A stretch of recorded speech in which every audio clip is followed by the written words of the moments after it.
BC మహిళా అనే చులకనతో ఆదిబట్లో అవిశ్వాసం. నిజాయితీగా పార్టీకి పనిచేస్తే ద్రోహానికి గురి కావాల్సిందేనా? కబ్జాలకు గురైన ప్రభుత్వ భూములు కాపాడే ప్రయత్నంలో 2021 నుంచి 24 వరకు పోరాటం. కాంగ్రెస్ పార్టీలో కోవట్లను గుర్తించి క్రమశిక్షణ చర్యలు తీసుకోవాలి. కుట్రపూరిత రాజకీయాలు చేస్తే న్యాయపరంగా పోరాటం చేస్తా. ఆదిబట్ల మున్సిపల్ చైర్మన్ ఆర్థిక ప్రవీణ్ గౌడ్ అంటూ ఒకరిని చూస్తాం. బీసీ బిడ్డను ఈ రెడ్ల పార్టీ అణచివేస్తూ ఉంది. అది సొంత పార్టీలో మళ్ళీ వేరే పార్టీ కూడా కాదు.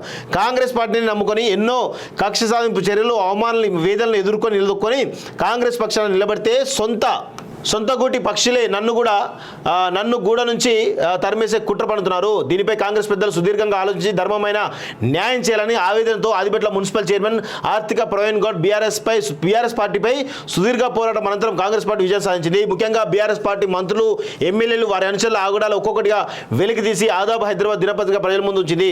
ముఖ్యంగా ధరణి కబ్జాలకు గురైన ప్రభుత్వ భూములపై పోరాటంపై ద్వారానే కాంగ్రెస్ పార్టీ అధికారంలోకి రావడానికి మైలేజ్ వచ్చిందని రాజకీయ విశ్లేషణ అంటున్నారు. రంగారెడ్డి జిల్లా ఇబ్రాహీంపట్నం నియోజకవర్గం రాష్ట్ర రాజకీయాల్లో ఎప్పుడూ చర్చనీయంగా ఉంటుంది. అందుకు కారణం ప్రతిపక్షం పాలకపక్షం బలమైన అభ్యర్థులు ఉండడం.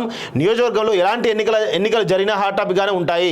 ఇటీవల రాష్ట్రంలో ప్రభుత్వం మారిన తర్వాత గతంలో అధికారంలో ఉన్న బీఆర్ఎస్ పార్టీ అవినీతి అక్రమాలు ఒక్కొక్కటిగా బయటకు వస్తున్నాయి. ఇటీవల ఇబ్రాహీంపట్నం మాజీ ఎమ్మెల్యే మంచిరెడ్డి కిషన్ రెడ్డి, ఆయన కుమారుడు ప్రశాంత్ రెడ్డి, అప్పటి Rangareddy collector Amay Kumar, municipal commissioner Yusuf పై Ibrahimpatnam municipal chairman Sravanthi Ibrahimpatnam police స్టేషన్లో ఫిర్యాదు చేశారు. కేసు నమోదు చేశారు. పోలీసులు దర్యాప్తు కొనసాగుతుంది. ఇప్పుడు ఆదిబట్ల మున్సిపాలిటీలో అవిశ్వాస తీర్మానానికి లేపారు. ఇక్కడ కౌన్సిలర్ల సంఖ్య 15, బీజేపీ 1, బీఆర్ఎస్ 7, కాంగ్రెస్ 7 సభ్యులు.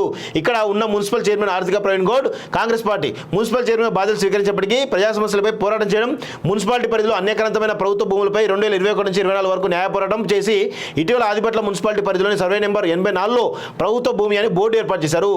సో ఆయన పైన కూడా మొత్తానికి ఇన్ని పోరాటాలు చేస్తే ఆ ఆర్థిక ప్రవీణ్ గౌడ్ పైన అవిశ్వాసం పెడుతున్నారు సొంత పార్టీ నేతలే. వాళ్ళు అక్కడ రెడ్లో ఇళ్ళం పెట్టుకొని చేసే ప్రయత్నం తప్ప ఏది ఉండదు అక్కడ వాస్తవంగా. ఇక్కడ జరుగుతుంది. సో ఇప్పుడు ఆదిబట్ల మున్సిపాలిటీ చైర్మన్పై అవిశ్వాస తీర్మానానికి తెరలేపారు. కొందరు కాంగ్రెస్ పార్టీలో ఉంటూ కాంగ్రెస్ పార్టీ చైర్మన్పై అవిశ్వాస తీర్మానానికి పావులు కదుపుతున్నారు. కాంగ్రెస్ పార్టీ కౌన్సిలర్ కోవట్గా వ్యవహరిస్తున్న మర్రి నిరంజన్ రెడ్డిపై రంగారెడ్డి జిల్లా డీసీ అధ్యక్షుడు చెల్ల నరసింహారెడ్డి ఇబ్రాహీంపట్నం ఎమ్మెల్యే మల్రెడ్డి రంగారెడ్డి దృష్టికి తీసుకుపోవడం, పార్టీకి వ్యతిరేకంగా ఎలాంటి కార్యక్రమాలు చేసినా ఉపేక్షించేది లేదని మర్రి నిరంజన్ రెడ్డికి షోకాజ్ నోటీసులు జారీ చేశారు.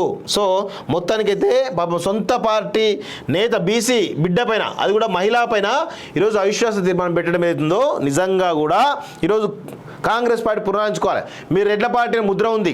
ఈరోజు బీసీలకు అన్యాయం జరుగుతూ ఉంది. మీరు మరి ఇంకా మేము ఇట్లే చేస్తాం, మేము రెడ్లకే అవకాశాలు ఇస్తామంటే ఖచ్చితంగా తిరుగుబాటు తప్పదు, మీ పైన వ్యతిరేకత తప్పదు అనే విషయం కూడా గుర్తుపెట్టుకోవాలి.